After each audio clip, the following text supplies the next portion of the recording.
आप जानते ही होंगे कि भारत की एक ऐसी रानी थी जिन्होंने दिल्ली के सबसे क्रूर शहंशाह औरंगजेब को उसी के घर में घुसकर ऐसा धोया था कि वो जीते जी कभी दिल्ली वापस नहीं लौट पाया।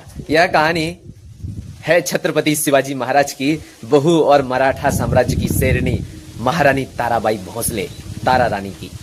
साल 1700 तारा रानी के पति राजा राम महाराज की मृत्यु हो चुकी थी।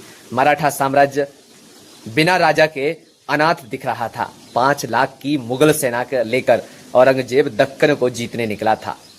उसे लगा अब मराठाओं को हराना बच्चों का खेल है, लेकिन तभी 25 साल की एक विधवा हाथ में तलवार लेकर घोड़े पर सवार हुई और इतिहास की सबसे बड़ी कमबैक की कहानी लिखी गई। तारा रानी एक कुशल सेनापति ही नहीं बल्कि एक कमाल की ऑर्गेनाइजर थी। उन्होंने बिखरे हुए मराठा सरदारों को एक धागे में पिरो दिया। उन्होंने सरदारों से कहा, किले हारते हैं तो हारने दो, मुगलों की रसद सप्लाई चेन काटो।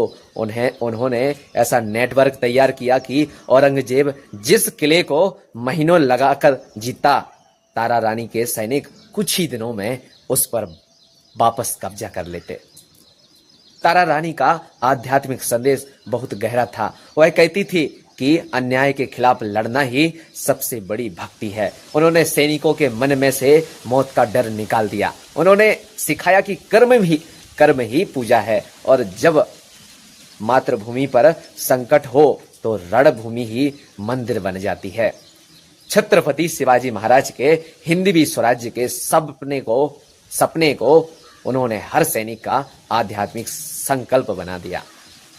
इतिहास में हमेशा मुगलों को आक्रमणकारी दिखाया गया है, लेकिन तारा रानी ने इस नैरेटिव को पलट दिया। 1705 में जब औरंगजेब दक्षिण के किलों को जीतने में उलझा था, तारा रानी ने पासा पलटते हुए अपनी सेना को उत्तर भारत भेज दिया। मराठा सेना ने नर्मदा नदी पार करके मुगलों के अपने सुरक्षित गढ़ों मालवा और गुजरात पर सर्जिकल स्ट्राइक की और मुगल खजाने को लूट लिया। औरंगजेब मराठाओं को मिटाने आया था, लेकिन तारा रानी के संगठन और अदम्य साहस ने उसे ऐसा धक्काया कि 1707 में औरंगजेब की दक्कन की मिट्टी में ही मौत हो गई और मुगल साम्राज्य का अंत शुरू हो गया। तारा रानी हमें सिखाती है कि संकट कितना भी बड़ा हो, अगर संगठन मजबूत और इरादे आध्यात्मिक रूप से पवित्र हो तो जीत निश्चित है।